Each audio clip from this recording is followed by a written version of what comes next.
Querido Pai Celestial, com humildade e gratidão, nos reunimos para agradecer por este precioso grupo de estudos do livro de Urante. Somos profundamente gratos pela oportunidade de explorar juntos os ensinamentos de Jesus, que iluminam nossos corações e guiam nossos passos no caminho do amor, da verdade, da bondade e da justiça. Agradecemos, Pai Universal, por cada membro desse grupo, por sua dedicação e desejo sincero de crescer espiritualmente e de compreender mais plenamente a tua vontade. Que esse espaço continue a ser um lugar de partilha, aprendizado e crescimento mútuo, onde possamos encorajar uns aos outros e aprofundar o nosso relacionamento contigo. Agradecemos também, Pai, pela missão de disseminar os ensinamentos de Jesus, nosso mestre e guia. Que possamos levar a sua mensagem de amor, paz e fraternidade a todos que encontramos, sendo verdadeiros mensageiros do teu reino em nossas vidas diárias.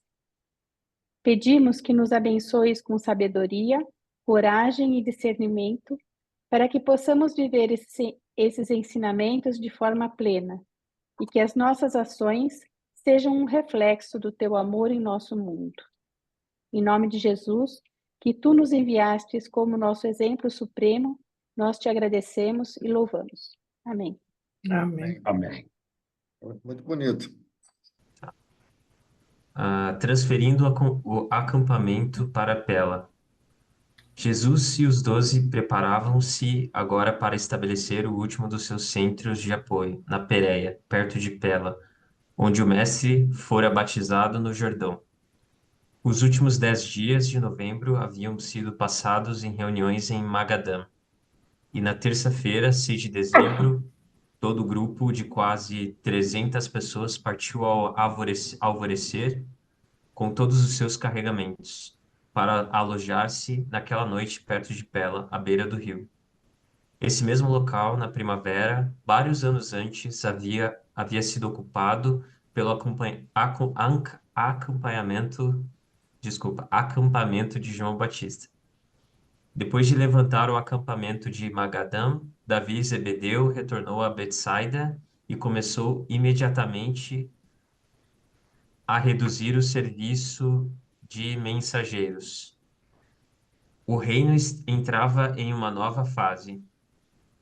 Diariamente chegavam peregrinos de todas as partes da Palestina e mesmo de regiões remotas do Império Romano. Crentes vinham da Mesopotâmia, ocasionalmente, e de terras a leste do Tigre. E desse modo, no domingo 18 de dezembro, com a ajuda do seu corpo de mensageiros, vocês estão ouvindo? Estamos Sim, ouvindo sim. Pode tá. seguir. estamos ouvindo bem. Davi colocou sobre os animais de carga a bagagem do acampamento, então armazenada na casa do seu pai e com a qual ele havia anteriormente organizado o acampamento de Betsaida, à beira do rio. Despedindo-se de Betsaida pelo momento, ele continuou até as margens do lago e ao longo do Jordão, num ponto cerca de 1 quilômetro ao norte do campo apostólico. E em menos de uma semana, Davi estava preparado para oferecer hospitalidade a quase 1.500 visitantes peregrinos. O acampamento apostólico podia acomodar cerca de 500 pessoas. Era a estação das chuvas na Palestina, e essas acomodações faziam-se necessárias para que se cuidasse do número cada vez maior de buscadores da verdade e de interessados, em sua maioria sérios, que viriam a Pérea para ver Jesus e ouvir os seus ensinamentos. Davi fez tudo isso por sua própria iniciativa, embora se tivesse aconselhado com Filipe e Mateus em Magadã. Ele aproveitou a maior parte do seu antigo corpo de mensageiros como ajudantes para conduzir esse acampamento. sendo que agora utilizava menos de 20 homens no serviço de mensageiros regulares. Perto do fim de dezembro e antes do retorno dos 70, quase 800 visitantes foram reunidos em torno do mestre, e eles encontraram hospedagem no acampamento de Davi. Obrigado, Abrão. Legal. Muito bem, pessoal. Alguém quer fazer algum comentário? Eu até acho um comentário assim de ver o Davi, é admirável. Eu admiro demais o Davi. Ele não é apóstolo, mas ele teve uma ação muito construtiva e necessária e positiva para a missão de Jesus, né? Então, é admirável esse homem aí. Eu fico muito admirada pelo trabalho dele, tudo muito coordenado, maravilhoso. Só queria fazer esse comentário quanto a isso. Muito obrigado, Eglin. É isso mesmo. Davi pouco aparece, ou quase nada. Eu não me lembro de nenhuma passagem de Davi, este Davi Zebedeu na Bíblia. Pode ser que eu esteja enganado. Ele, de fato, não era um apóstolo. Ele era irmão de Tiago e João, filho de Zebedeu, e ele fazia o papel de internet, WhatsApp, correio, Federal Express, todos esses correios que a gente conhece aí. E ainda de quebra ele colocava lá acampamento para a turma. Não sei se vocês se lembram, mas quando Jesus curou aquelas 600 e poucas pessoas, ou um pouco antes, ali perto de Cafarnaum, tinha sido montado um hospital, né? E foi o Davi também que montou esse hospital lá. Então, ele era um trabalhador incansável em favor de Jesus. E ele funcionava verdadeiramente como se fosse uma internet, um WhatsApp, levando e trazendo notícias de todas as partes o tempo todo, né? Coisa impressionante. E tinha muita logística também, né? Ele conseguia É, articular muita coisa assim de acampamento, organizar um acampamento com 1.000 e tantas pessoas é muito talento mesmo, né? é, É é, incrível naquela época, com os recursos que a gente tem. exatamente. Muito bem, fora essa nota de destaque e admiração por Davi, alguma outra coisa que tenha chamado a atenção? Muito bem. Só uma dúvida aqui. É, O Evangelho de Marcos, ele fala de um jovem que foi que estava enrolado num lençol quando Jesus foi preso, mas a Bíblia não fala o nome dessa pessoa. Será que era Davi, Zebedeu? O livro de Urante fala sobre isso. Um que acabou ficando nu até, tipo, no lençol. Tem uma passagem de não, Marcos que fala assim, uma pessoa totalmente anônima, mas era um jovem que acompanhava. olha, que eu me lembre, não tem essa passagem no livro de Urante, que eu me lembro. O Posso jovem que estar enganado. acompanhava Jesus era justamente Marcos, que Ah, depois fez tá, o evangelho, Marcos. né? Ah, tá. Marcos era o jovem que acompanhava Jesus. E até que a última ceia foi feita na casa dos pais dele, de João Ah, tá, Marcos. faz sentido. Uhum. É, Beleza. É porque eu Marcos pensei que começou, pudesse ser a mesma pessoa. mas acho que Marcos não ficou nu sob o lençol lá, não. Não sei, pelo menos não aparece isso. Não me lembro de ter lido esse texto no livro de Urante. Mas Marcos começou a acompanhar Jesus quando tinha, se não me falha a memória, 12 anos de idade.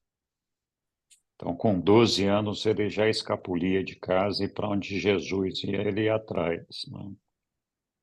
Boa noite Bem curioso. para Boa você. noite, como vai? Tudo bem, graças a Deus e a Que Jesus. bom, graças a Deus. Muito bem, seguimos então aqui na leitura. Não sei se agora alguém mais quer retomar de onde o Abraão parou, que é aqui o retorno dos 70. Posso ler. Boa.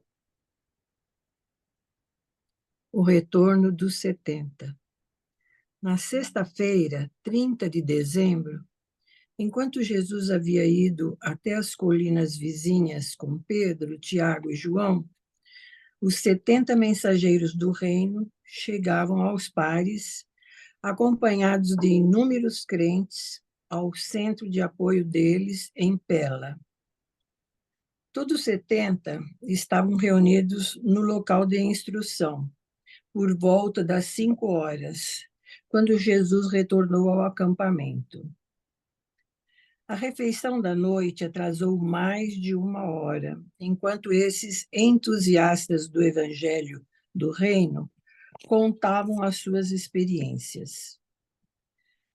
Os mensageiros de Davi haviam reportado sobre muitas dessas novas aos apóstolos durante as semanas anteriores, mas era verdadeiramente inspirador ouvir esses instrutores do Evangelho, recém-ordenados, descreverem pessoalmente como a sua mensagem havia sido recebida pelos judeus e gentios sedentos. Afinal, Jesus podia ver os homens saindo para disseminar as boas novas, sem a sua presença pessoal. O mestre, agora, sabia que podia deixar este mundo, sem que por isso o progresso do reino parasse seriamente. Quando os 70 relataram que até os demônios submetiam-se a eles, referiam-se às curas maravilhosas que tinham realizado nos casos das vítimas de desordens nervosas. Todavia, tendo havido uns poucos casos de verdadeira possessão por espíritos, aliviados por esses ministros, e pois referindo-se a eles, Jesus disse: não é de se estranhar que esses espíritos menores, desobedientes, deveriam sujeitar-se a vós, posto que eu vi Satã caindo do céu como um raio.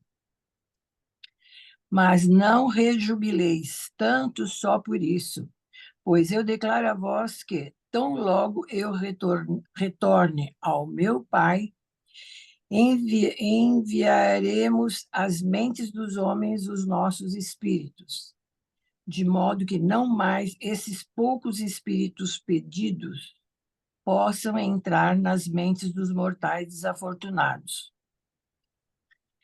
Eu me rejubilo convosco, por terdes esse poder com os homens, mas não vos sintais elevados por causa dessa experiência, mas regozijai-vos mais porque os vossos nomes estão escritos nas listas do céu, e porque vós deveis, assim, avançar em uma carreira sem fim de conquista espiritual. E foi nesse momento, exatamente antes de compartilhar da refeição da noite, que Jesus experimentou um desses momentos raros de êxtase emocional que os seus seguidores ocasionalmente testemunharam. Ele disse: eu agradeço-te, meu Pai, Senhor do céu e da terra, porque, embora esse milagroso evangelho tenha sido escondido dos sábios e dos presunçosos, o Espírito revelou essas glórias espirituais a esses filhos do reino.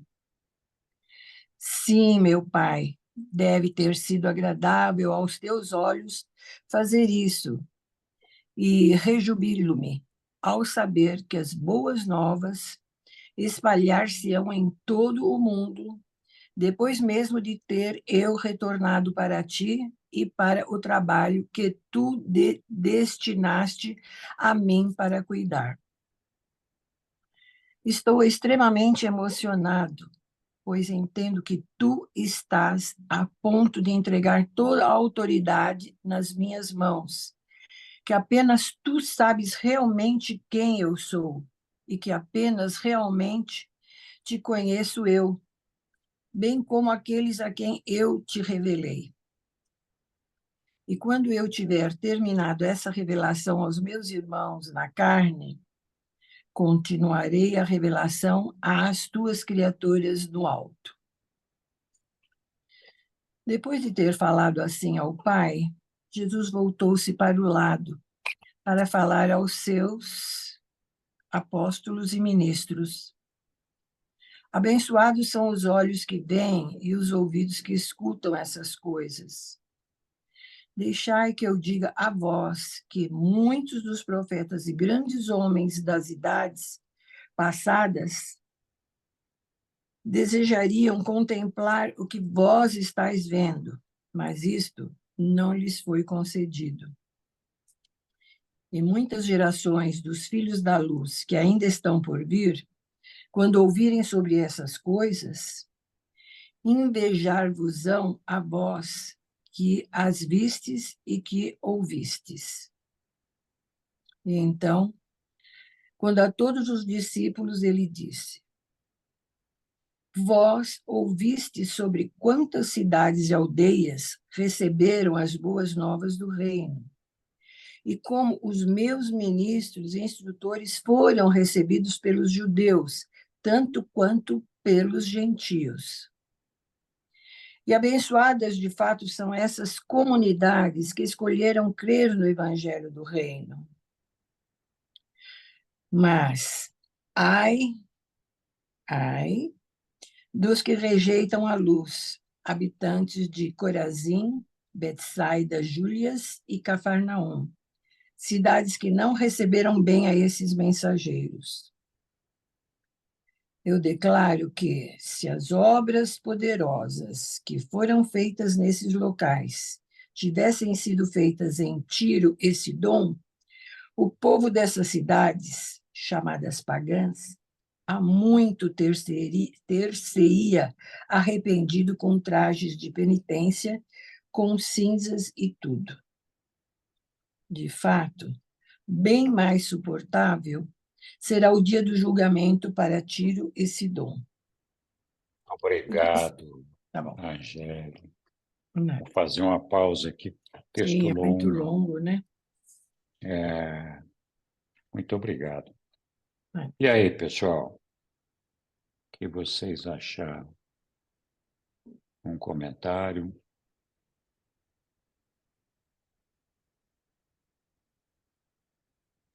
Alguns aspectos. Sim, fala lá, Flávio. Não, eu acho incrível quando ele fala que as gerações futuras sentirão, na verdade, não vou dizer, ele não falou ciúmes, falou uma outra palavra, né, A inveja. a inveja de vocês, né, pela condição de vocês terem ouvido e visto, né, e as gerações futuras vão ter que imaginar isso. Realmente fico pensando, poxa vida, se a gente estivesse lá naquele momento, né, que coisa fantástica seria, né, participar disso, né, e é uma coisa que sempre, quando eu leio as passagens, sempre me remeto a isso. E realmente é uma verdade incrível isso, né? Não poder partilhar essa vivência com Jesus pessoalmente é triste, tem que ficar só na fé mesmo. É verdade, Flávio. Muito bem lembrado. Mas ali mesmo, nessa fala dele, ele lembrou que ia enviar o Espírito dele e do Pai dele para estar conosco, que é o Espírito da verdade. Então, acho que muitos de nós podemos achar, olha, não é a mesma coisa, né? Bom, de fato, quando você vê com os olhos, apalpa com as mãos, escuta com os ouvidos ali, então, tudo parece ser diferente. Mas o Espírito da verdade está conosco aí, né? A gente pode buscar esse conforto e buscar conhecer Jesus no Espírito da verdade. Mas um outro aspecto que chama a atenção aí, e nós já discutimos isso outras vezes, é essa questão dos espíritos, né? Os maus espíritos que invadiam a mente de alguns mortais que eram possuídos por demônios, essa coisa toda, né? A gente já falou disso antes, né? Quando aconteceu a rebelião de Lúcifer, nós tivemos muitos seres caídos aqui no sistema de Satânia, muitos anjos, príncipes planetários. E aqui no caso de Urante, além dos anjos, príncipes planetários e uma quantidade enorme de outros seres celestiais, nós tivemos também a derrubada, né, a adesão quase que massiva, né, dos seres intermediários que aqui estavam entre nós. E, como vocês sabem, até a vinda de Jesus aqui entre nós, nós não eram todos os mortais que recebiam o ajustador do pensamento. Na verdade, eram bem poucos, eles tinham que fazer por merecer, havia uma consciência espiritual muito baixa, e então, assim, muitas crenças, muita deturpação, aquele negócio todo, e o ajustador do pensamento só vinha para pessoas que, de alguma forma, acreditavam em Deus e tinham alguma fé nele e produziam algum tipo de fruto do Espírito.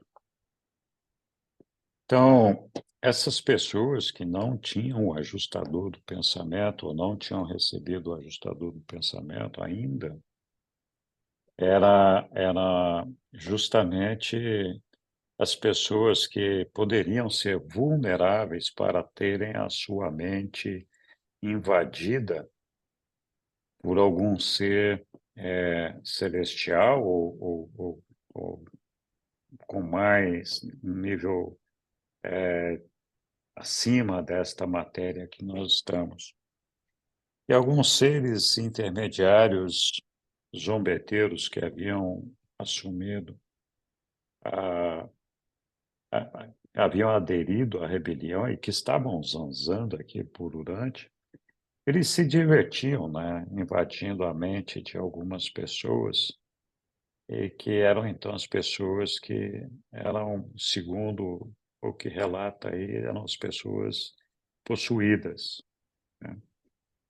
E hoje isso, segundo o próprio Jesus, a gente em vários momentos ele fala disso, já não seria possível de ter a invasão desses espíritos por esses espíritos, que na verdade são seres intermediários caídos, não são espíritos de pessoas que morreram nem nada disso.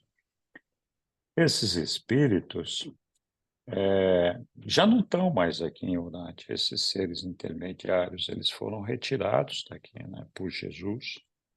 Quando Jesus foi embora, levou com ele a todos os rebeldes que ainda permaneciam no nosso planeta, né, com exceção de Caligaste e da Lamate, né, da Ligaste. Então,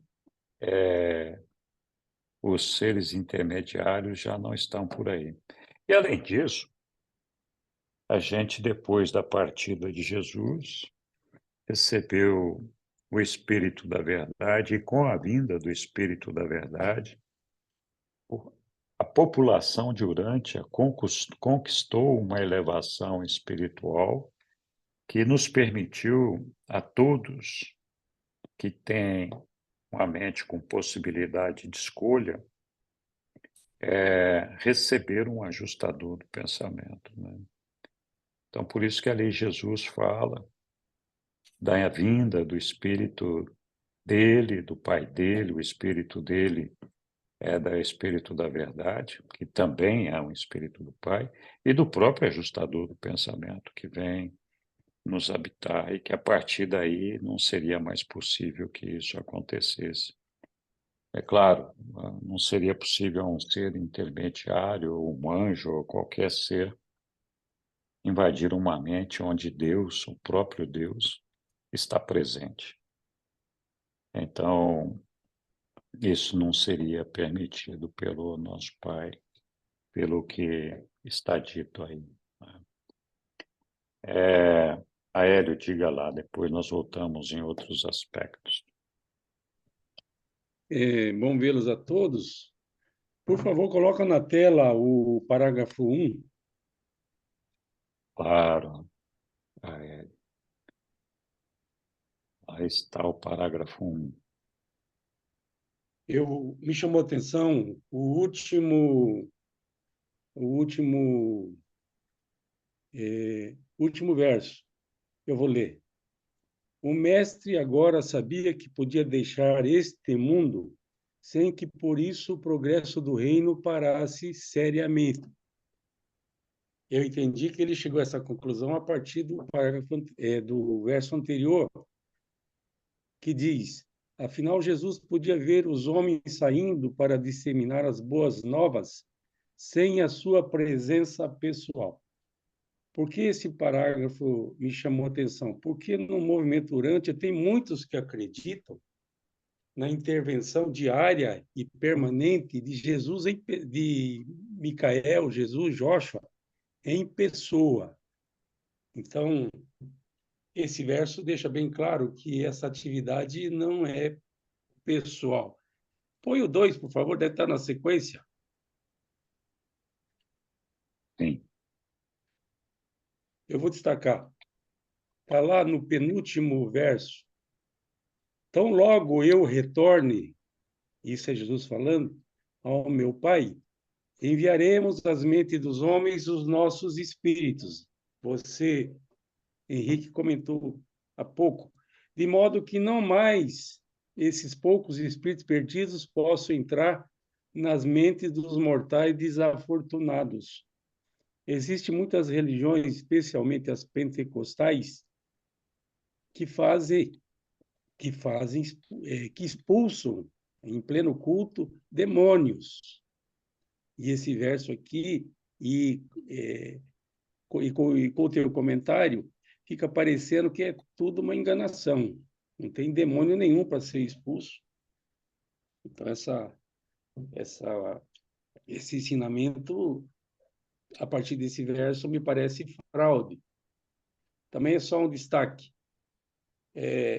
Agora, no 3, na sequência. Sim. Está lá também, no fim, eu vou ler. Sim, meu pai, deve ter sido agradável aos teus olhos fazer isso, e rejubilo-me ao saber que as boas novas espalhar-se-ão em todo o mundo, depois mesmo de eu ter retornado para ti e para o trabalho que tu destinasse a mim para cuidar. Eu só estou colocando como destaque que muitos no movimento urantiano acreditam que Micael ainda está olhando tão somente para Urântia, que, na verdade, é apenas um planeta do sistema de Satânia, e existem 10.000 sistemas dentro do universo dele. Eu estou aqui provocando esses que assim acreditam. Só um destaque. Eu falo depois, se for o caso. Agora passo a vez, falei demasiado. Grato. Obrigado, Aélio. Muito bom você ter pontuado aí os textos que nós estávamos discutindo aqui. Quando você falou das igrejas pentecostais e que ainda fazem, exorcizam ou que tiram, expulsam demônios, esse negócio todo,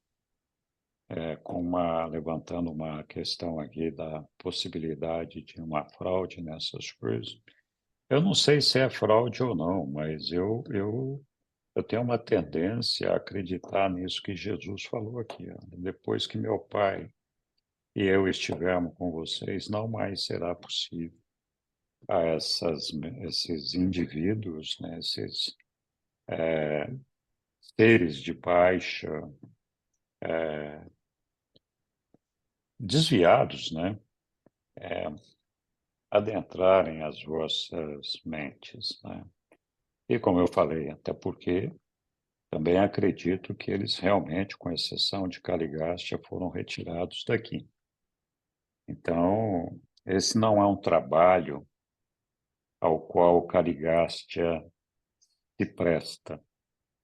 Embora seja possível aquele que deseja servir a Caligástia procurar por ele. Mas não é um trabalho de Caligástia ficar invadindo a mente dos mortais para ser exorcizado ou coisa desse tipo. Não passa por esse terreno. Então, o ponto-chave aqui é quando Micael fala, olha, agora que está o meu espírito com vocês e o espírito do meu Pai na vossa mente, não mais tem lugar para esse tipo de invasão, né? E eu acredito firmemente nisso, né? Oi, Lilian. Então, eu acredito que invadir não invade, mas muitos homens escolhem, porque a gente vê pessoas escolhendo o lado de Lúcifer, né? Eles estão, e muitos se aliam. A pessoa mesmo escolhe, né? Sim. Que ser guiada pelo mal. Então, pode ser que quando elas vão a essas igrejas, elas estejam tomadas ou unidas, né, vamos dizer assim, ao Caligaste, ao espírito dele, ou alguma coisa, que elas pensam, fazem mal às pessoas e fazem mal a elas mesmas, né? E quando elas veem, ó, a luz de Jesus ali naquela igreja, que seja, elas veem a verdade na frente delas, elas se rendem, né? Se rendem, veem o quanto de mal elas estão fazendo, porque tem gente que faz o mal mesmo, infelizmente, né? E tanto que o mundo tá como tá, mas elas tendem a se libertar. Então, essas igrejas, de certa maneira, ajudam essas pessoas, né? E elas veem, elas se conscientizam do mal que estão fazendo e voltam a Deus. É isso que eu penso. Eu acho que você abordou um tema interessante que é mesmo assim, Lilian. Quem deseja se aliar ao mal pode fazê-lo, né? É uma questão de livre-arbítrio, né? E essa, inclusive, é a razão pela qual nós podemos conjecturar que Caligástia ainda está conosco. Eu entendo que ele aguarda lá a execução de Lúcifer, mas não só isso, né? Eu acredito que a justiça divina aguarda que Caligástia seja completamente rejeitado pelos homens.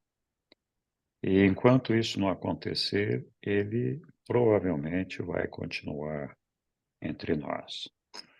Então, quando uma pessoa dá guarida a um ser como Caligástia, está perpetuando a vida desse indivíduo entre nós. Recentemente, com todo aquele evento que nós tivemos lá no Rio Grande do Sul, havia uma cidade, que eu não me lembro o nome agora, nem é o caso de ficar citando, que ia inaugurar uma igreja para Lúcifer.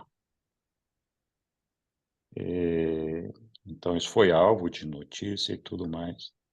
E as autoridades da cidade entraram com uma liminar e impediram que essa igreja fosse constituída, né? Mas existe esse movimento de um grupo de pessoas, que eu suponho que não está localizado só nesse lugar, talvez espalhado pelo mundo todo, que tem essa coisa de adoração a Lúcifer. Eu não sei quem eles imaginam que Lúcifer seja, né? Mas a gente sabe que tem pessoas que, inclusive, fazem sacrifícios de animais, de humanos, de oferendas para Lúcifer, né? A gente sabe disso. Está repleto de notícias policiais a respeito disso. Diga lá, Hélio. Na verdade, eu só queria deixar um esclarecimento. A partir do texto que está aí do livro de Urântia, eu entendi claramente que possessão demoníaca, no sentido de que esses seres do mal tomam conta da pessoa e ela simplesmente fica à mercê e fica refém, e são essas entidades que comandam toda essa ação. Isso é possessão. E no texto está dizendo claramente que isso não seria mais possível. No entanto, o comentário que eu vi há pouco ali é de a pessoa escolher o mal. A pessoa escolher o mal e querer estar alinhada com o mal e praticar tudo de errado é diferente de possessão. Porque a pessoa está no controle e quem está praticando o mal é ela. Que seja por simpatia, que seja por interesse, seja pelo que for, mas ela está no comando das suas escolhas, ela está no comando das suas ações, salvo melhor juízo. Então, possessão demoníaca é um assunto, e o texto diz que não seria mais possível, e escolher praticar o mal e se alinhar com os seres do mal é outra coisa distinta, ainda que possa produzir o mesmo resultado, salvo melhor juízo. Eu acho que você falou certo, é isso mesmo, Hélio, mas eu também não acho que ninguém esteja confundindo a adoração ou adesão, o desejo de servir a Lúcifer com possessão. Acho que não houve essa confusão. Eu posso estar equivocado, mas eu não entendi assim. Mas existem pessoas que realmente se prestam a isso, né? Tudo bem. E, e essas pessoas, infelizmente, fazem parte daquele grupo que continuam dando sustento à presença de Caligástia entre nós. Eu queria ainda chamar a atenção para um aspecto que está lá no parágrafo, no primeiro parágrafo, que o Aélio, inclusive, chamou a atenção para ele, mas eu queria colocar um enfoque, chamar a atenção aqui, fazer uma provocação sobre uma outra coisa com relação a esse texto, que é aquele parágrafo primeiro, bem no final, o mestre agora sabia que podia deixar este mundo sem que o progresso do reino parasse seriamente. Então, é claro, a gente pode fazer um monte de alusões ou buscar um monte de ideias. O livro de Urântia depois traz vários textos que mostram que Jesus sabia que a disseminação do reino seria dolorida, difícil, e que seria feita inicialmente de uma maneira incorreta e tudo isso, né?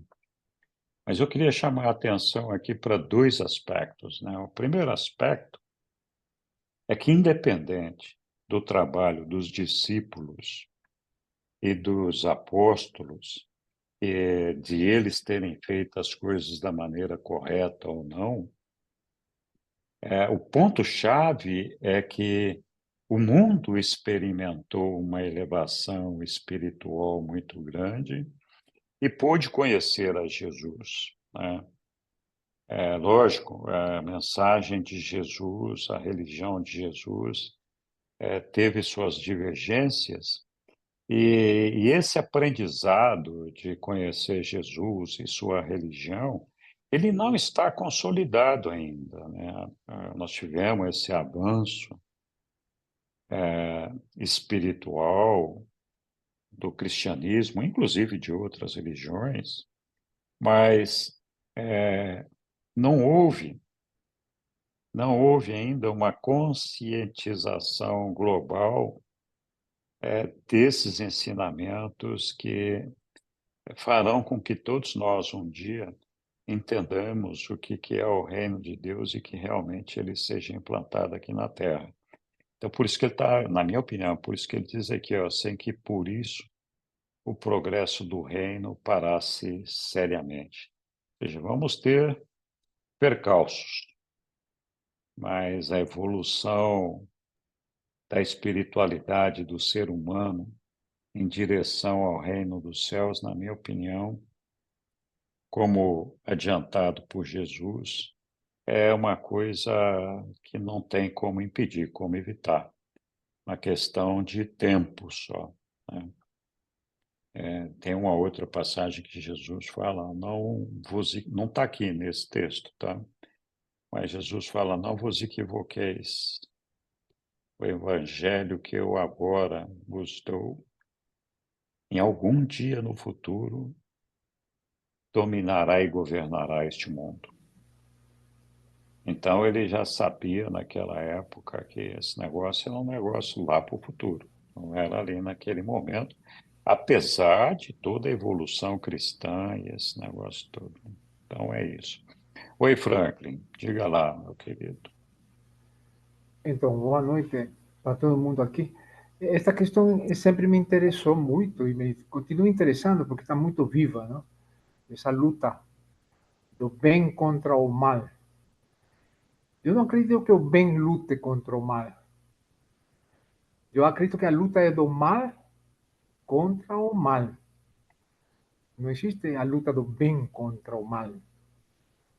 Só que o bem, ele finge que, ou seja, o mal diz que ele é o bem, mas é um mal, porque está lutando contra aquele outra percepção que ele está lutando contra o mal. Mas aquele outro lado, ele acha que ele é o bem. O mal é aquele outro. Não? Então, vamos dizer, a Rússia acha que o mal está na Ucrânia. E a Ucrânia acha que o mal está na Rússia. Israel acha que o mal está na Palestina, em Gaza. E aqueles terroristas, chamados terroristas, porque qual é o terrorismo? O terrorista que mata 140.000 pessoas? Não. É 40.000 pessoas que mataram lá em Gaza. E é uma vingança, não? Porque os palestinos, o Hamas, matou, parece que 1.400 israelitas. Então, onde está o mal? Então, tem gente que diz, não, Israel está com o bem. E lá os palestinos e os árabes, uma parte, acham que o mal está em Israel. Os comunistas acham que o mal está no capitalismo. E o capitalismo acha que o mal está no comunismo. E Lula acha que o mal está em Bolsonaro. E Bolsonaro acha que o mal está em Lula. Onde vai terminar esse inferno? Não termina. E a mensagem viva de Jesus do bem está aí amortecida. Parece que é inócua. Isso é o mal que está aí, ó, muito presente, essas guerras. Como que um líder pode permitir a morte de seu povo? E o perigo desse povo é terrível. Então, esta questão de Carlos Gasta está presente, sim. Ele está muito atuante, sem dúvida nenhuma. Não tem assim uma presença assim supersticiosa como os demônios, essas coisas, mas está muito presente, sim. Tem muitas entidades, tem clubes ocultos, secretos, que são carisgastianos, são os Illuminati, chamados Illuminatis. E esses Anunnakis? E essa turma de 60 rebeldes que acompanharam Calisgastia, que se rebelaram, acompanharam Lúcifer, onde estão? como corpo humano, eles morreram, mas o espírito deles, onde está? Eles não estão no sonho da morte, não. E os ajustadores deles estão lá em Jerusalém, aguardando-os. Então, quer dizer que eles ainda podem ser perdoados. Por que os ajustadores estão aguardando esses rebeldes? Agora eu pergunto aqui, vou aproveitar. Nós perdoaríamos o diabo?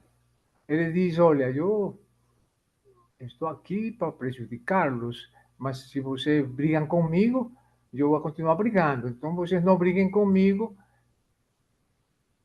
e me perdoem. Nós perdoaríamos o diabo, porque está esperando esta questão da justiça de Lúcifer. Parece que está esperando que nós temos que resolver este problema. É nós que decidimos se perdoamos Calisgástias ou não. Então aqui, eu pergunto aqui à turma, quem perdoa aqui o diabo para ver que ele acabe com a maldade? Ele diz, eu paro, mas me perdoem. Porque tudo tem sua consequência. Ou seja, não é porque é perdoado uma pessoa que não é responsável pelos seus atos. Então, essa é uma questão que temos que discernir, porque o momento é este, é um discernimento. Onde está o mal, onde está o bem? Eu acho que só existe o bem. O mal é uma bruta ilusão que condicionou nossas mentes a viver extremamente equivocado. É o sistema do pensamento egoísta que predomina em nossas mentes. E temos que mudar. O sistema de pensamento tem que ser crístico. E este é o reino do céu. Então, o reino do céu vai se mostrando conforme nossa mente vai se tornando cristificada. Então, é um assunto prático. É uma nova oração, não é só rezar e súplicas e juízos e culpas. Eu acho que o momento agora é de entrar nesta questão viva. O sistema do pensamento humano é a doença da humanidade. Tem que ser curada com o sistema de pensamento crístico. Essa é a minha opinião. Só isso. Muito obrigado. Obrigado, Franklin. Olha, eu sempre tendo a acreditar naquilo que os reveladores estão nos falando aqui no livro. O que eles relatam é que todos os rebeldes, exceto Caligastia, foram retirados daqui de Urântia. Então, não tem outros rebelados aqui. Então, eu acredito que o que eles estão falando está certo. Eu não me lembro de ver em lugar nenhum do livro de Urântia dizendo que os ajustadores do pensamento daqueles que compunham o corpo de assessores de Caligastia ainda estão esperando por eles em Jerusalém. Sim, eles ficaram esperando em Jerusalém quando eles vieram para cá. Mas depois que terminou a rebelião, e Jesus terminou a rebelião em Urântia, só sobrou Caligastia, isso também está escrito aí nos textos, não ficou nenhum desses indivíduos do corpo de assessores por aqui. Então, esse achar. Nós não temos que perdoar Caligastia, não nos cabe isso. O perdão já foi oferecido a Caligastia, a Lúcifer, pelo próprio Micael. Eles não aceitaram esse perdão. Então, acho que não faz sentido envolver-nos com a questão do perdão a esses seres. Não nos cabe, não nos compete perdoar nenhum deles. O que nos cabe é rejeitá-los. Rejeitá-los no sentido de não aderir a eles, de não clamar para que eles estejam entre nós, para que eles nos ajudem a fazer seja lá o que a gente queira fazer.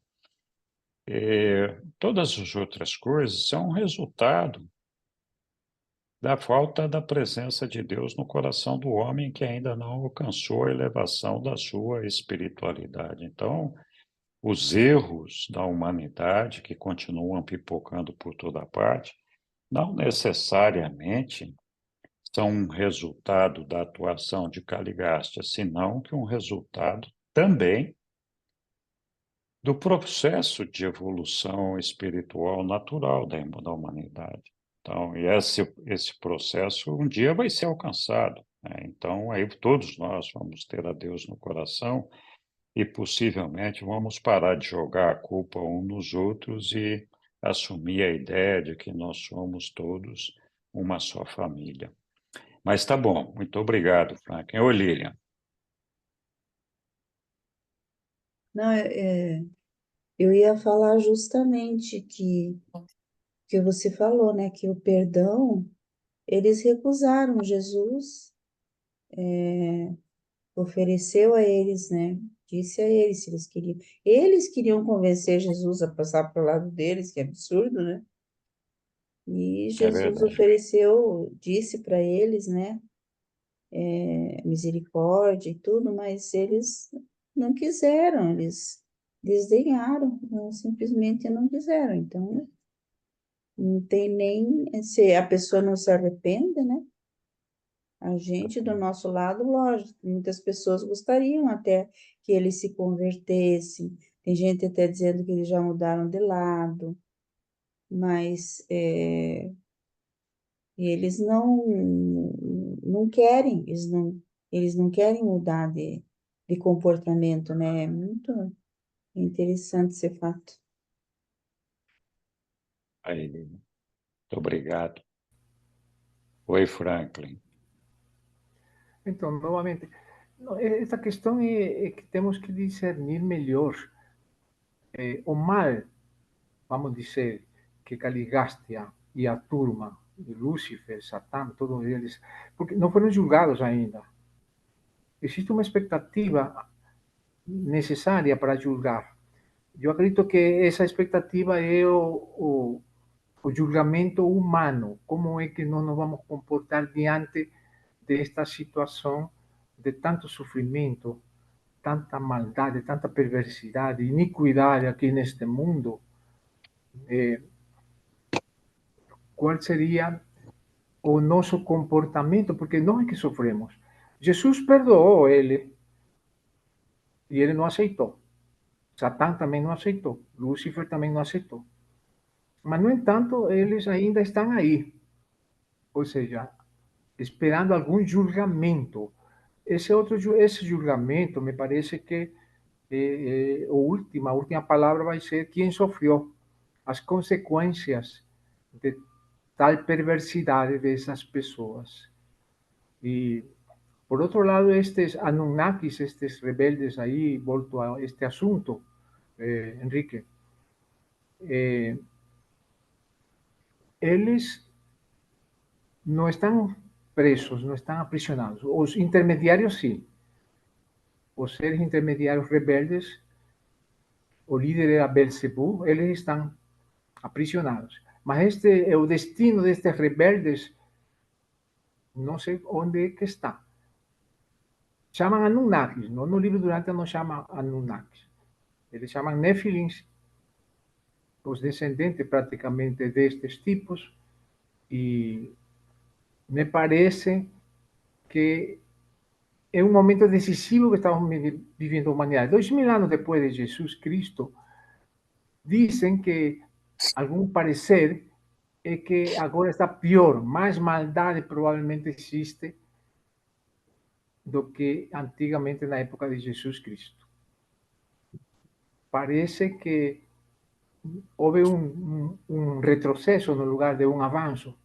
E então a evolução já não será mais evolução, agora é mutação. Quando o processo evolutivo ele estagna, muito tempo está estagnado esse processo evolutivo espiritual aqui, o momento exige uma mutação. Então, Apocalipse, para mim, é um momento mutativo. Não é só evolutivo, é mutativo. Então, isso só que eu queria considerar mais um pouco. Muito obrigado. Obrigado, Franco. Acho que é importante a gente focar no que os reveladores nos contam. Você fez alusão a algumas situações aí que eu acho que é preciso explicar para não ter confusão na cabeça do pessoal. O que os reveladores nos contam é que Lúcifer já foi julgado. Não tem mais nada para fazer com Lúcifer, ele já foi julgado. O que está faltando para Lúcifer é a emissão da sentença de execução. Então, eu imagino que todos os rebeldes também já foram julgados. Os reveladores também nos contam que quando Jesus ascendeu, levou consigo todos os rebeldes, exceto Caligaste e Naligaste. Não ficou nenhum outro além desses dois aqui. Então, não tem nenhum ser que aderiu à rebelião, segundo o que os reveladores nos contam, que teria ficado por aqui. A razão do Caligaste ter ficado por aqui é que justamente a justiça divina diz que Caligaste tem que ter o direito de exaurir as tentativas de mostrar que está certo, ou perceber que errou. E a maneira de perceber que errou é quando toda a população do planeta rejeitar a Caligaste. O dia que isso acontecer, ele será tirado daqui. Então, isso é o que os reveladores nos contam. Qualquer outra coisa que a gente falar, estamos extraindo ideias de, sei lá, de outros lugares, mas o que os reveladores falam é isso. Muito obrigado. Oi, Roberto, diga lá, meu querido.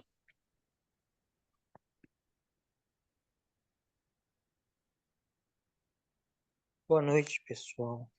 Boa Olha, noite. eu quero somar esse diálogo observando algumas revelações do livro de Urântia. Como o Hélio falou e o Henrique reforçou, possessão é diferente quando o indivíduo humano deseja a presença do maligno. Então, o livro de Urântia chega a dizer isso. Ele diz assim que Caligasta, Daligasta, eles perderam o poder de invadir a mente humana, a não ser quando o indivíduo deseja ser amaldiçoado pela presença do maligno. O livro de Urântia diz nessas palavras. Ele diz também que o diabo, Caligasta, ele se tornou impotente desde a vinda de Cristo. E que muito crédito à maldade tem sido dado a ele, quando, na verdade, são os instintos maldosos de alguns seres humanos. Eu acho que isso é importante de lembrar também. Isso que você mencionou, Henrique, que eu acho que tem uma passagem no livro de Urântia que diz exatamente isso, que quando todos na Terra tiverem rejeitado o inimigo da vida, ele será retirado. Essa informação é importante. Isso me faz lembrar o rosário para São Miguel Arcanjo. Eu acho que isso foi uma oração feita pelo Papa Pio há mais de 100 anos atrás. A gente sabe hoje que Miguel é Jesus Cristo, mas eu não sei se algum de vocês já teve acesso a esse rosário, eu já vi muito, mas nesse rosário a gente pede justamente: poderoso Jesus Cristo, São Miguel Arcanjo, vem, desfaz as obras do maligno, né? E leva-os do diabo e os seus consortes, leva-os para longe. A minha questão, eu fiz muito tempo esse rosário ao poderoso Miguel, chefe das milícias de Jesus Cristo, que é a mesma pessoa. E eu fico com a questão, será que é efetivo? Será que quando a gente pede para a vinda do julgamento, isso é efetivo?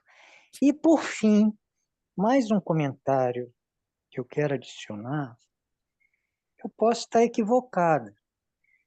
Eu já tinha ouvido você, Henrique, dizer que crê que o julgamento já se concluiu e que talvez até os inimigos da vida já tenham sido executados. Eu não sei.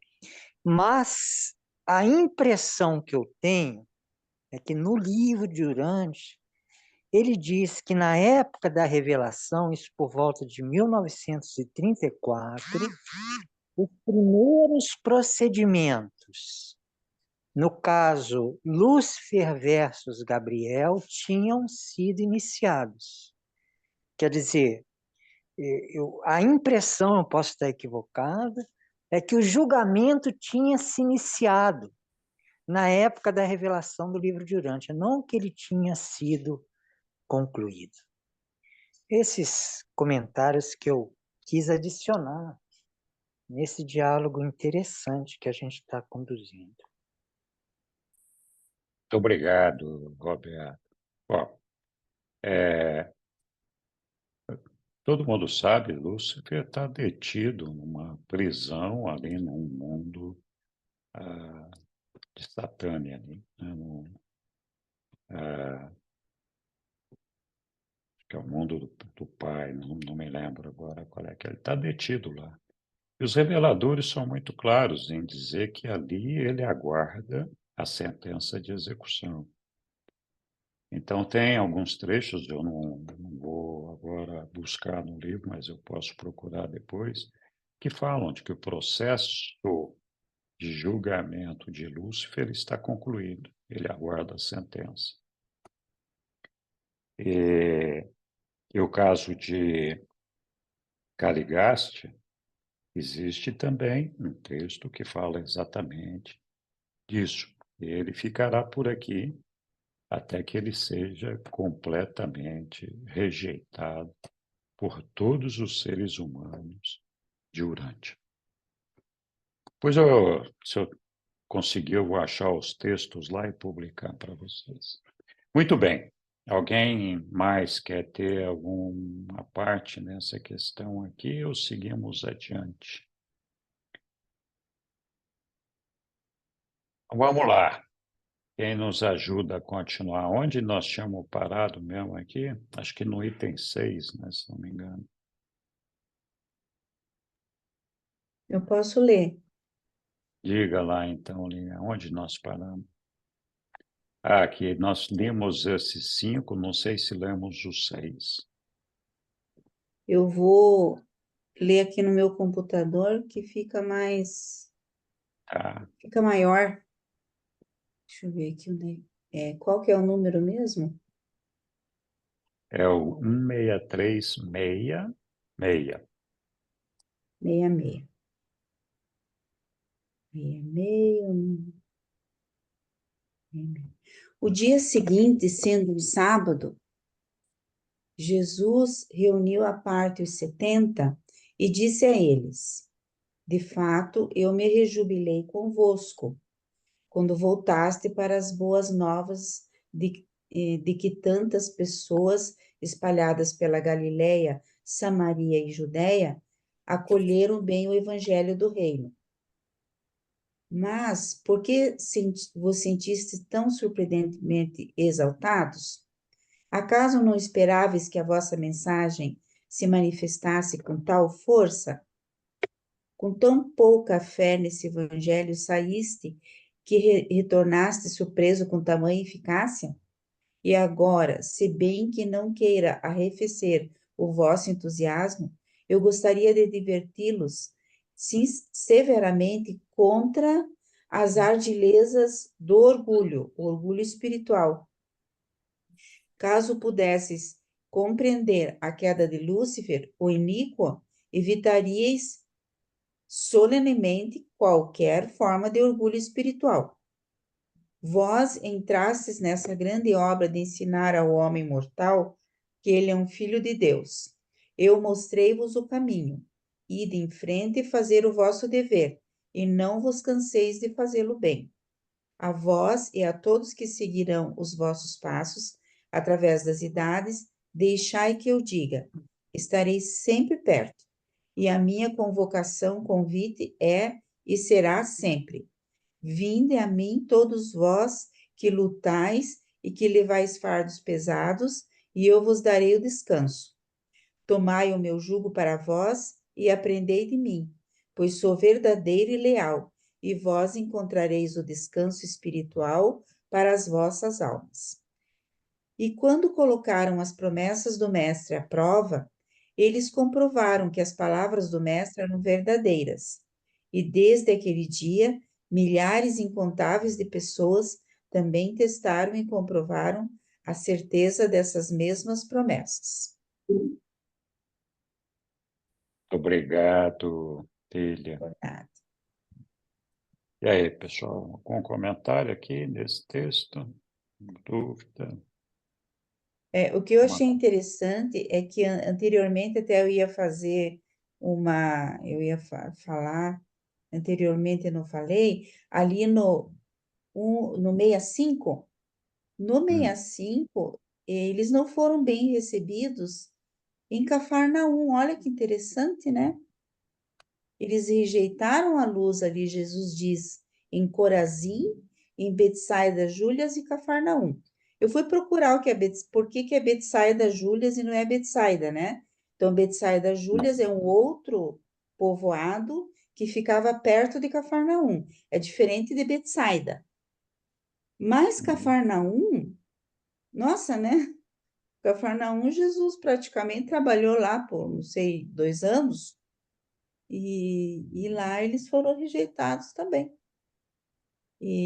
Mas, por outro lado, depois aqui diz, né, que eles foram bem recebidos em vários locais, né, na Galileia, ali, da Samaria, da Judéia. Então, quer dizer, naquelas 3 cidades não, mas no restante, eles foram ali bem-sucedidos no seu nas boas novas que eles levaram, né?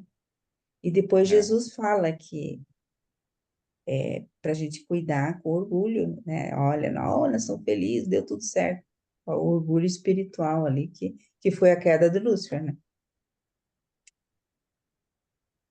Sim. Muito obrigado, Lili. Verdadeiramente isso. Eu fico me perguntando aqui, e acho que todos nós temos isso, né? Qual que seria a maneira certa? Certa talvez não seja a palavra.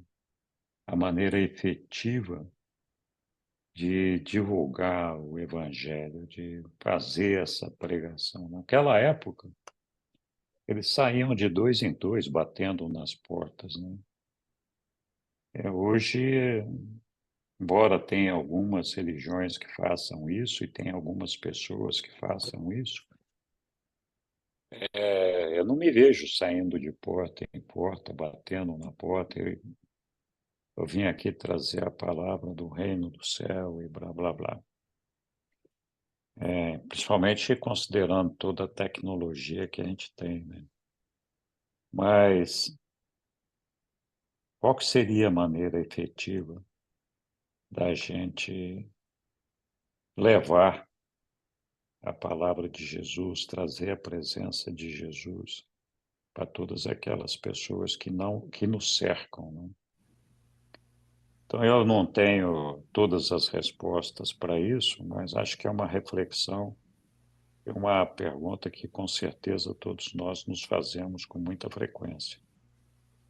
Que eu, no meu caso, que eu tenho buscado fazer, tentar ver se eu consigo receber uma intuição quiçá provocada pelo meu ajustador do pensamento nas diferentes oportunidades que eu tenho. É claro, a gente está sempre que tem oportunidade entre familiares, amigos e pessoas do nosso meio, tentando levar a palavra de Deus e o reino dos céus para todas as pessoas. Muito bem.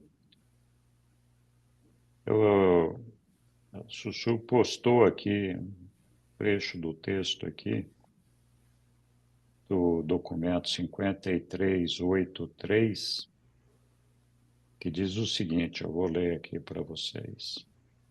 A auto-outorga de Micael pôs fim à rebelião de Lúcifer em todo o Satânia, com exceção dos planetas dos príncipes planetários apóstatas. E este foi o significado na experiência pessoal de Jesus pouco antes da sua morte na carne, quando um dia ele exclamou para os seus discípulos: E eu contemplo Satã caindo do céu como um raio. Ele havia vindo com Lúcifer a Urântia para a última luta crucial.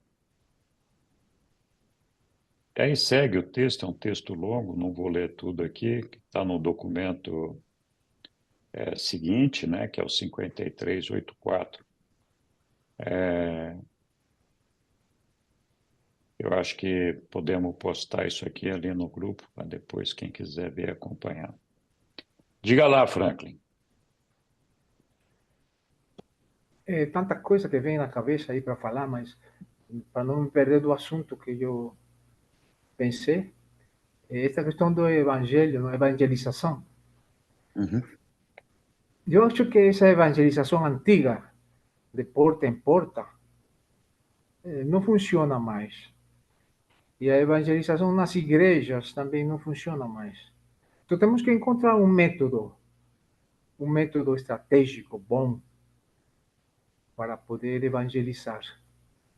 E eu já pensei num método e eu começo a querer encontrar outra maneira de ser produtiva a evangelização, que hoje em dia não é mais produtiva se a simples evangelização, porque já todo mundo está mais ou menos careca, não? Dos evangelistas aí querendo evangelizar o povo e as pessoas estão desistindo. Não estão deixando de acreditar em Jesus, em Deus, mas apesar que aumentou muito o ateísmo e o agnosticismo, e também as crenças se ficaram muito limitantes, então não lhe dão muita importância.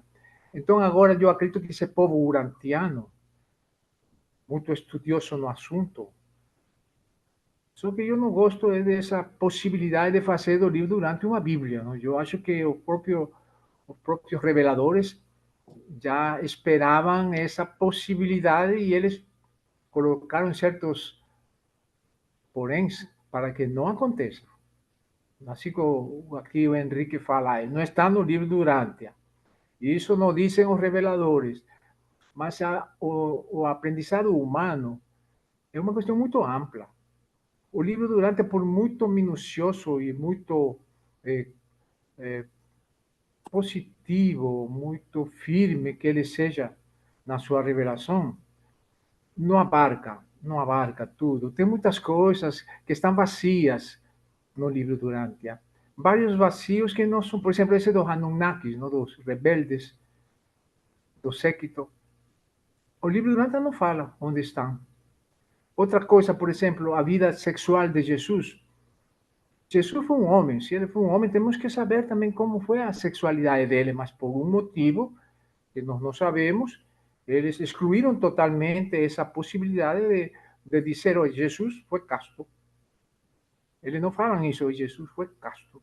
Eles falam que Jesus não podia ter filhos, não? Mas ele é um homem. Todo homem tem sua sexualidade. Pode ser disfuncional, pode ser distorcida. Não acredito que Jesus tivesse uma sexualidade distorcida, mas ele foi sexuado, sem a menor dúvida nenhuma. A sexualidade humana é poderosa. Ainda que tenha disfunções, ainda que um homem não tenha uma, uma vivência sexual, seja casto, mas se ele tem uma mente normal e uma saúde hormonal mais ou menos equilibrada, ele está perturbado com sua sexualidade. A sexualidade tem que ser muito bem harmonizada. Um dos grandes problemas do mundo é o sexo, a sexualidade. Ela está escondida, está secreta, apesar da abertura, apesar da libertinagem sexual, está muito escondida. A problemática sexual tem que ser abordada. Assim como esta abordagem também, não? Sobre estes rebeldes, este Calisgastia principalmente, que ele está atuante, pois. Como que não vai estar atuante? Está muito atuante. Jesus falou, olha, nenhum Calisgastia do mundo tem mais poder sobre tua mente, a não ser que você lhe conceda esse poder. Você faça um pacto com o demônio. E isso tem muita gente disposta a fazer pacto com o demônio, porque o que a pessoa quer é dinheiro. O Deus é o dinheiro de todo mundo, dos pobres e dos ricos. Não pode negar isso. A gente se descuida de Deus por causa do dinheiro. Tem muita gente que gosta, quer Deus. Este é o momento que estamos vivendo em que as pessoas têm uma sede muito grande da verdade, mas fugem dela, porque não tem tempo, ou porque tem medo de enfrentar a verdade espiritual. Porque se consume o tempo nos prazeres mundanos e para ganhar dinheiro. Pode ser salário mínimo, mas isso consome. Eu conheço uma pessoa que faz trabalhos em casa, uma pessoa muito linda, tem 2 filhos, abandonada pelos 2 maridos que ela teve, não? São pequenos os filhos. Ela trabalha, trabalha, trabalha, e isso daqui é doloroso, não? Para ganhar muito pouco que não dá, porque os filhos ficam doentinhos e ela tem que parar. Isso é uma desarmonia total. Então, isso aqui, eu acredito que além do estudo, temos que também dialogar sobre a vida, diálogos sobre nossas vidas. Então, essa questão do evangelho, evangelizar, eu acredito que não temos que encontrar um método estratégico. Você que é estrategista, é empresário, encontre um método. É só pensar um pouco no assunto, como evangelizar o Brasil. O Brasil precisa simplesmente reforçar a evangelização. O Brasil é o país mais acessível a Jesus Cristo. Apesar de que existe tanta bandidagem aqui, mas o Brasil ainda vai ser a luz do mundo, provavelmente. Se não existem grandes problemas que poderão surgir, políticos principalmente, se o Brasil escapa disto, o Brasil tem um lugar muito belo para se situar nestes momentos, porque são momentos cruciais. Não se pode dizer que não. É evidente, estamos nos tempos de uma vida que não vai ser a mesma. É diferente, muito diferente. Mas uma diferença que vai ser linda, maravilhosa. Mas antes disso vai existir muito sofrimento, em demasia. Mas podemos então preparar para que não exista aqui no Brasil esse sofrimento que vai acontecer. E eu acho que não demora muito, já está acontecendo. Só que nós não estamos percebendo. Estamos descuidados. Estamos estudando. Só estudando, estudando, estudando. Agora é oração. Temos que encontrar um método de evangelização mais produtivo, onde nossas forças, nossas energias sejam realmente concedidas ao Criador e, consequentemente, a nossos irmãos que estão sofrendo muito, muito, muito mesmo. Eu sou médico e eu observo. E a mente também doente das pessoas. Às vezes eu fico na dúvida, será que esta pessoa realmente não está sendo influenciada por uma energia maléfica diabólica que não é dele. Tem alguns casos muito convidativos para decifrar. Mas só isto que eu queria falar. Aos poucos vou falando algumas coisinhas aqui. Gosto deste grupo.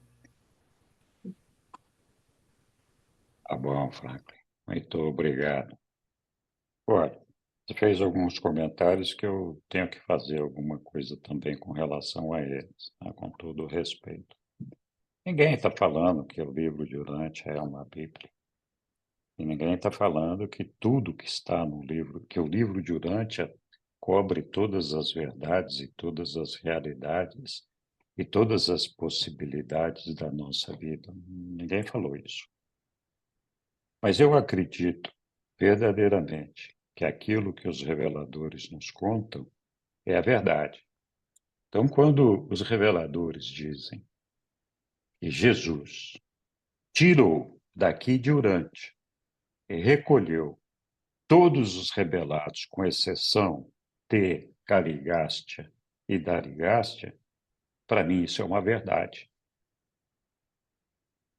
Se não fosse assim, por que eles iam dizer que tirou todos? Então, assim, ou a gente entende e aceita as coisas que estão postadas no livro de Urântia como uma realidade,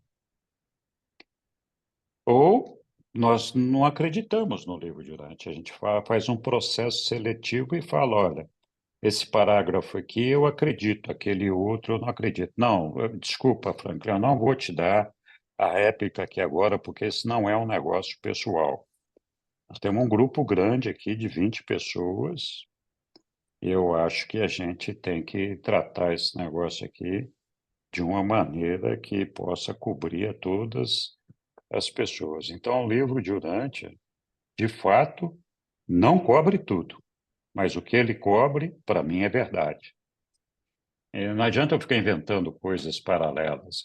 E a gente tem que ler e conhecer aquilo que está ali, para não ficar divagando em outras coisas que não tem nada a ver.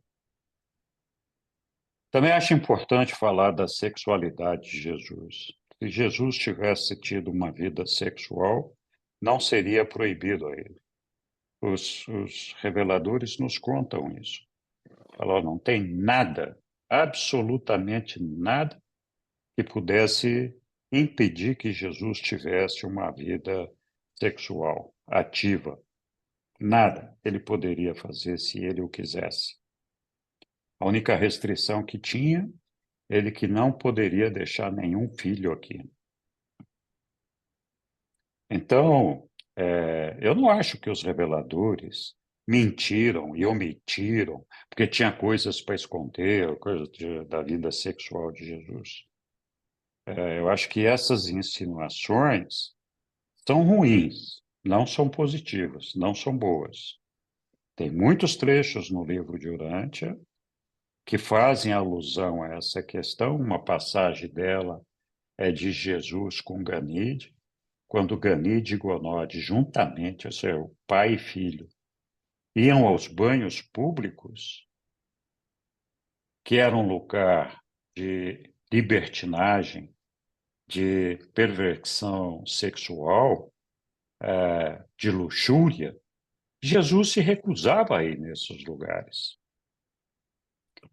Então, isso não impede que ele, em algum momento, tivesse tido uma relação íntima com quem quer que fosse. Mas eu não acho que a omissão ou a narrativa disso fosse relevante para o nosso caso aqui. Então, eu não sei com que propósito a gente traz esse assunto para a mesa, mas para mim não tem nada a ver. A vida de Jesus, do meu ponto de vista, e o que eu consigo ver, foi impecável. Ele não se deixou subornar em nenhum momento, seja por dinheiro, por poder ou por sexo, até onde eu consigo enxergar, e eu acredito plenamente nisso. Ele sempre foi um homem reto. Então, é isso. Diga, Lília. Não, é que seria bom a gente, senão a gente desvia muito do assunto, vai muito longe, e daí não, foge um pouco da leitura, né? Sim, Então, às vezes, a gente pode ir com qualquer assunto, né? Falar um monte sobre qualquer assunto, vai longe. Então, eu isso. acho que é bom, assim, alguns comentários, 3 ou 4 no máximo, e depois a gente continuar com a leitura, porque eu acho muito importante aquilo que está revelado no livro de Urântia.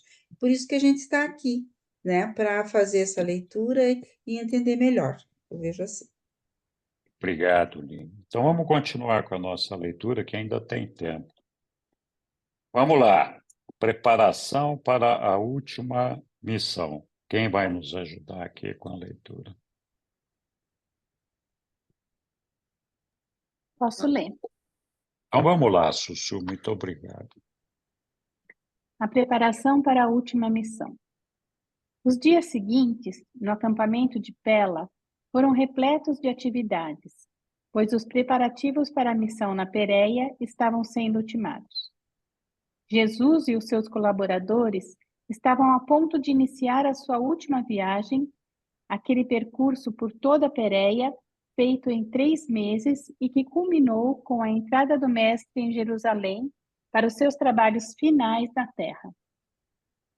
Durante esse período, foi mantido um centro de apoio para Jesus e os 12 apóstolos no acampamento de Pela. Jesus já não tinha necessidade de sair para ensinar ao povo. Agora todos vinham até ele, em números crescentes a cada semana, e de todas as partes, não apenas da Palestina, mas de todo o mundo romano e do Oriente Próximo. Embora haja participado com os 70 da viagem da Pérea, o mestre passou uma grande parte do seu tempo no acampamento de Pela, ensinando a multidão e instruindo aos 12. Durante esse período de 3 meses, ao menos 10 dos apóstolos permaneciam com Jesus. O corpo de mulheres também se preparou para sair 2 a 2 com os 70 para fazer a sua obra nas grandes cidades da Pérea. Esse grupo original de 12 mulheres havia recentemente treinado um grupo maior, de 50 mulheres, no trabalho de visitar as casas e na arte de ministrar aos doentes e aflitos.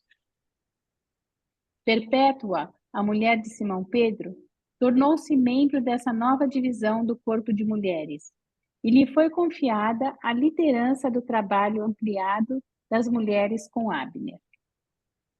Depois de Pentecostes, ela permaneceu com seu ilustre marido, acompanhando-o em todas as viagens missionárias. E no dia em que Pedro foi crucificado em Roma, ela surgiu na arena atirada às feras selvagens. Esse novo corpo de mulheres também teve como membro as esposas de Filipe de Mateus e a mãe de Tiago e João, que era Salomé. A obra do reino agora se preparava para entrar na sua fase terminal sob a liderança pessoal de Jesus. E essa fase caracterizava-se pela profundidade espiritual, em contraste com aquela das multidões e voltadas para os milagres e buscadores de prodígios que seguiram o Mestre durante os primeiros tempos da sua popularidade na Galileia. Contudo, havia um certo número entre os seus seguidores que possuía uma mente voltada para o lado material e que não conseguiu captar a verdade de que o reino do céu é a irmandade espiritual dos homens, fundada sobre o fato eterno da paternidade universal de Deus. Obrigado, Sussu. Muito bom. Alguém quer falar alguma coisa?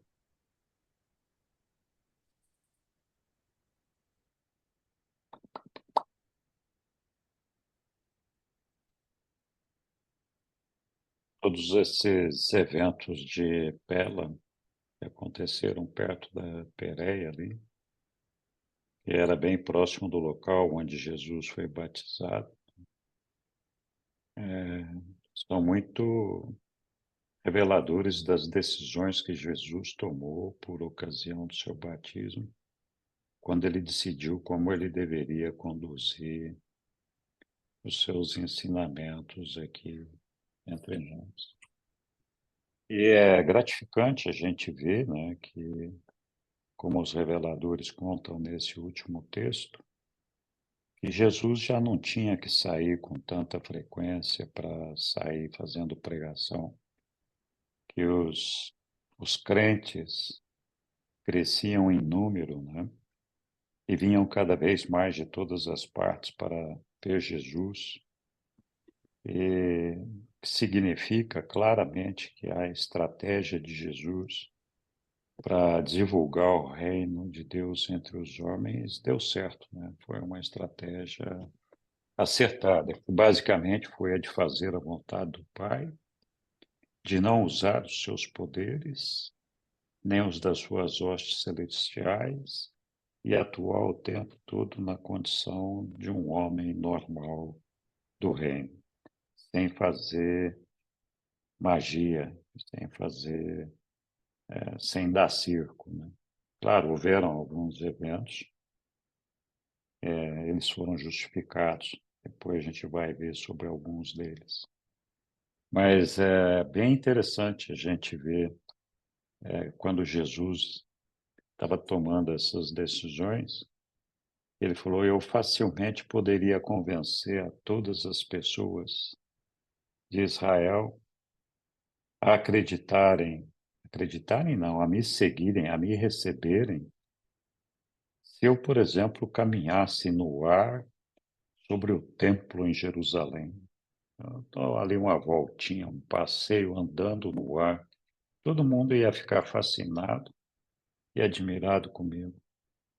Mas ele mesmo reconheceu que isso não levaria os homens até Deus, e que a maneira de levar o homem até Deus é o caminho que nós mesmos temos que seguir, que é desenvolvendo a nossa fé, desenvolvendo a nossa crença na verdade, no reino de Deus, para poder chegar até Ele.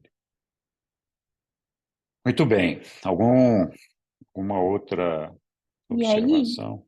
nesse texto que eu acabei de ler, que fala, né, que Jesus nem precisava sair do acampamento, que vieram pessoas de todo Israel e do Oriente Próximo e etc. de Roma, para ouvi-lo. Então, por isso que lá no começo de hoje, né, da nossa reunião de hoje, foi dito que Jesus fala assim, olha, se eu fosse embora agora não teria problema, não teria prejuízo, né, para a disseminação dos ensinamentos e do conceito do reino de Deus.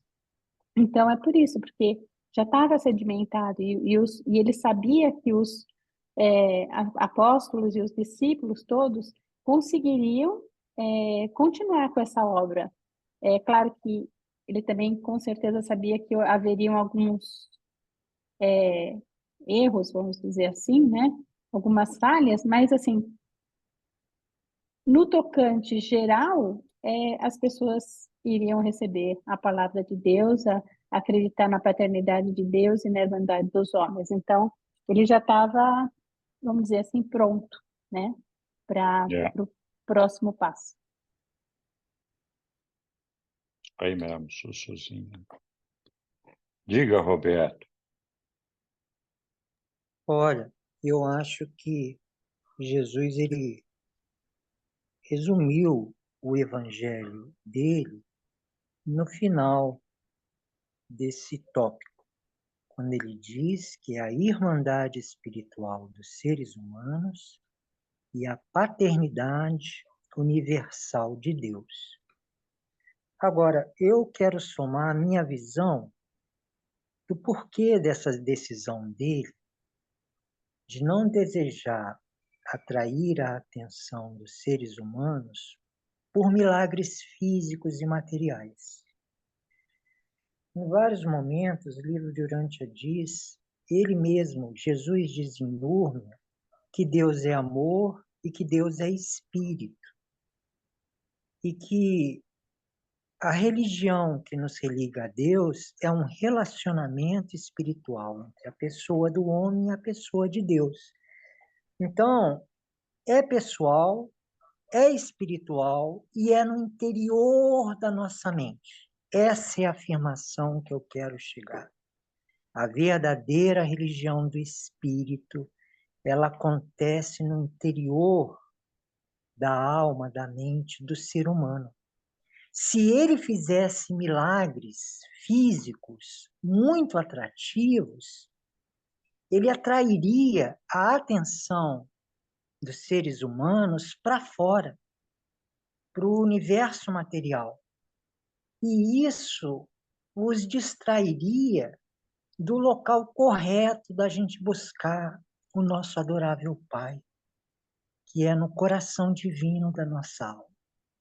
Então, é assim que eu entendo essa decisão dele de não fazer milagres no mundo material que atraíssem a atenção dos seres humanos da época para fora, porque Deus está dentro, pessoal, espiritual.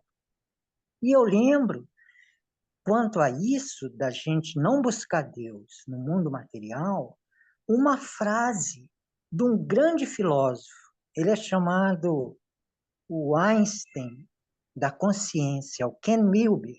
Ele diz assim: se vocês procurarem Deus fora, vocês só vão encontrar objetos da percepção, dos sentidos físicos, não o verdadeiro Deus.